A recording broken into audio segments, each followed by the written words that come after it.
Hello everyone, welcome back. So today we are looking at a rail again.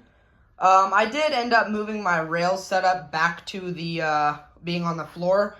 It's way easier to set up the opener like this. When it was on the ladder, I had to kind of bend backward at this weird angle while I'm holding the opener one-handed while I'm trying to screw the bolts in. Yeah, it wasn't ideal, so I moved it back. The only harder part about having it down here is setting the limits. Everything else is way easier when I have it down here. But anyway, so we do have a full chain on a one-piece T-rail. Obviously a chain drive trolley and pulley down here. So if we follow this rail back, what you will find is this. So, yeah, this is a LiftMaster model 1265-267. This one works really good, actually. If we look at the info sticker. So yeah, not sure how well you can see that, but it is a 1265-267. This one is from February of 1999. So yeah, this one does work really well. This is actually how I got this opener. This is the original chain, original one-piece T-rail, original trolley, and original idler. This one actually, the chain looks to be in very good shape.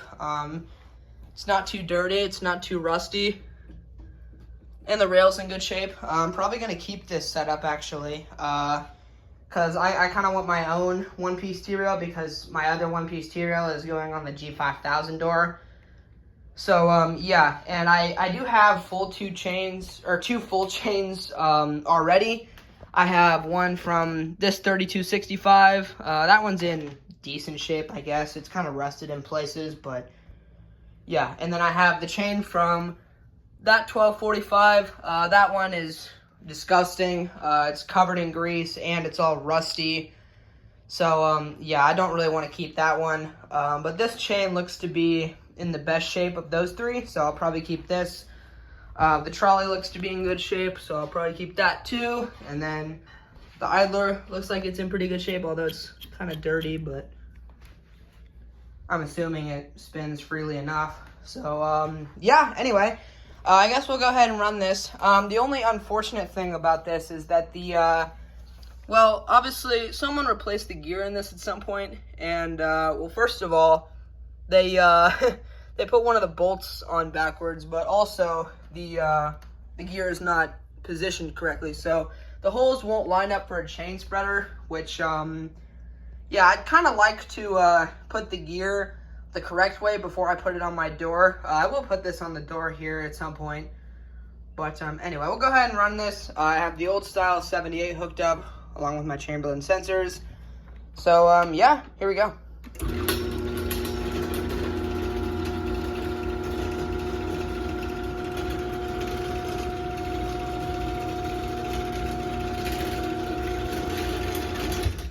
So yeah, this one does work really well. These lenses I just stole off of the 1280R, and I didn't even get these lenses with that opener. I actually bought these lenses.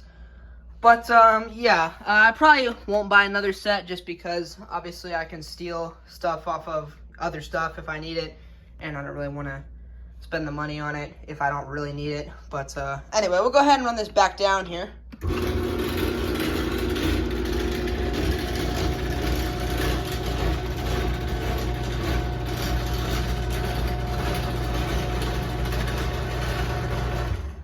So yeah, it does make a little bit of chain noise on the way down. That could probably be solved by putting a chain spreader on it, but you know, once I take this off the rail, I'll kind of dissect it a little bit more. Also, by the way, I did get two 2280Rs somewhat recently, so these will probably be going to some other people for, you know, hopefully some trades for other openers. So you'll see that eventually as well. And I did get the pulley from one of them, so I do have an extra belt drive T-rail pulley, so I can show belt drives on the T-rail now in here again. But yeah, so the back panel on this doesn't look like it's on quite right, so I'll have to see there. what the deal is with that. And also the front panel is kind of crumbled, obviously there as well. So that light socket doesn't really stay on very well. At first I actually couldn't get the front light socket to work at all, but you have to just screw in the bulb really tight, but also it kind of shakes around in there, so I don't know. But anyway, I do have the 973 programmed, so we'll step back here and we'll run this again.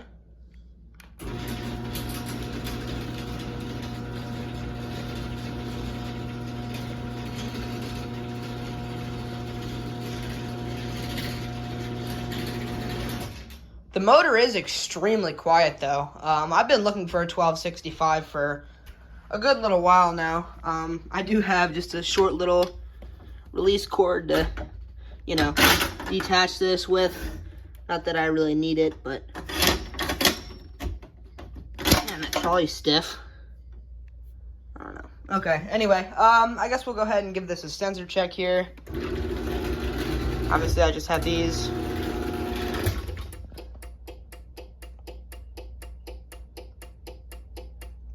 So yeah, obviously the sensors work great. I don't know if you can tell. There's the back of it with the, kind of see the wiring, the force, the learn button and all that. There's your limits on the side. Also the back side of this case looks a little bent or something, I don't know.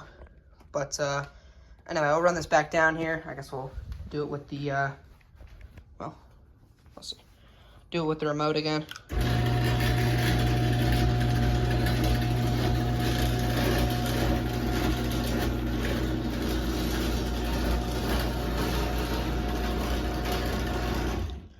But yeah, so there you go. That's basically it, I guess. LiftMaster 1265. I do have the 1000 SDR still set up, so we'll run that real quick.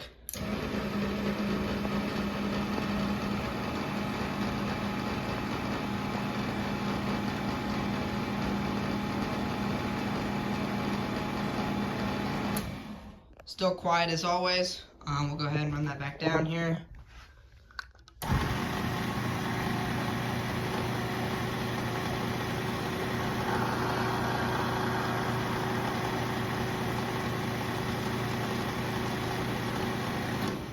So yeah, there's that. So yeah, I guess that's pretty much it here. Trying to think if there's anything else I wanted to say on this. I guess not. I guess we'll go ahead and just run this one more time here.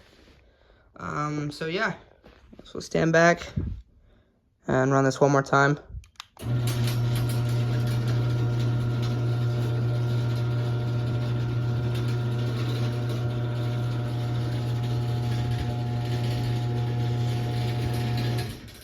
So yeah, I definitely do love this style casing with the LiftMasters. I think it looks very clean. I still do love my 1280R as well.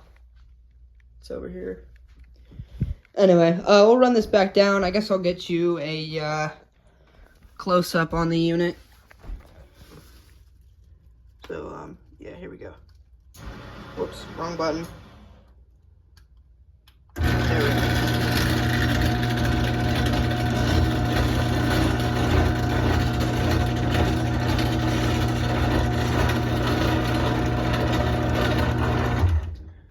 So yeah, that's pretty much it. That's the LiftMaster 1265-267 from 99. So thank you guys so much for watching. I guess I'm not really sure what I'll have next, but we'll see. Obviously, again, rail setup. It's going to be back on the floor for at least a little while. I might give that ladder back to my grandma. So, yeah, anyway, that's pretty much it. Thank you guys so much for watching, and I'll see you later. Peace.